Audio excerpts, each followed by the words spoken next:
Nous sommes là pour vous aider, voici l'émission du jour. Gérard, pour la Saint-Valentin, il a cassé sa clé dans la serrure. Le cadeau de Saint-Valentin lui a coûté 2185 €. Mais ce n'est pas sa fiancée qu'il a eue, mais bel et bien le serrurier. Votre avis, s'il vous plaît, sur ce dossier, Maître Novakovic? À mon avis, c'est que bien sûr, il est en droit de réclamer le remboursement d'une partie de la facture au regard de la disparité effectivement de prix par rapport à d'autres prestataires. Néanmoins, il ne peut pas prouver qu'il a signé le devis postérieurement. Donc c'est pour ça que c'est très important d'avoir le prestataire au téléphone. JB, d'autres explications, s'il vous plaît? Oui, j'ai envoyé le dossier de Gérard au président du réseau des serruriers de France, Bernard Darmon, et je lui ai demandé ce qu'il en pense. Je vous propose un extrait de ses propos. Un serrurier qui vient pour ouvrir une porte, logiquement, il vient seul. Il n'y a pas de raison de venir à deux. On vient à deux quand il y a un gros chantier, qu'il y a des choses très lourdes à porter et qui nécessitent effectivement d'être à deux pour porter une porte de 60 kilos ou pour un portail, etc. Ensuite, la fourniture des deux cylindres. Donc a priori, il y en avait qu'un qui était cassé. Ils ont réussi à deux à convaincre ce monsieur qu'il fallait changer les deux.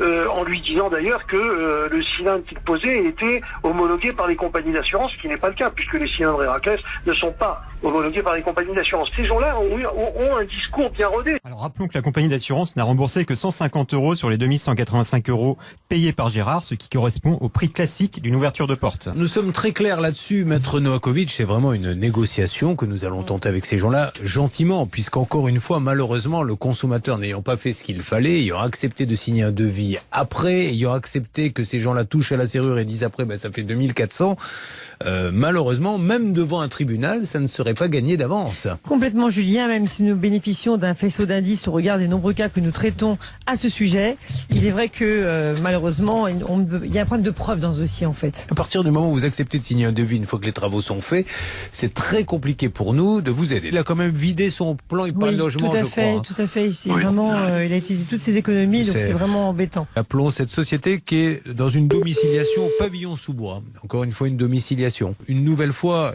malheureusement, ça ne sera pas la dernière, mais règle d'or avec vous, Maître Novakovic. Quand vous téléphonez, on dit déjà combien me coûtera votre simple déplacement. Voilà, si c'est systématiquement au téléphone, vous demandez le devis détaillé. 2, si j'ai un conseil à vous donner, quoi qu'il arrive, vous filmez. Vous avez maintenant des smartphones comme une caméra, vous filmez toute la scène. Et premier réflexe, monsieur, combien pour ouvrir cette porte? Il va vous dire un prix, vous dites pouvez-vous me le mettre sur le devis et vous mettez signé à telle heure.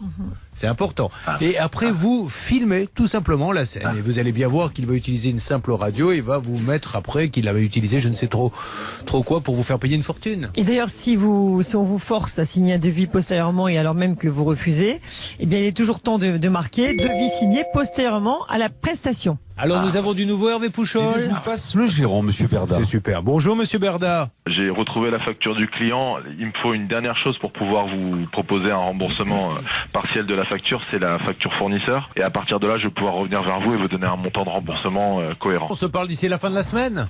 Il n'y a pas de problème. Bon, écoutez, Gérard, on a peut-être une petite fenêtre de tir sympa. Alors attention, ne vous attendez pas non plus à ce que ça tombe à 200. Ça sera une ristourne, mais on rappelle une nouvelle fois, Maître Novakovic, que dans ce dossier-là, on est boiteux. Oui, car nous ne bénéficions pas de preuves concernant le fait que vous auriez signé effectivement le devis postérieurement à l'installation de la serrure. Donc c'est vrai que là, on est un peu soumis à la bonne volonté de ce monsieur.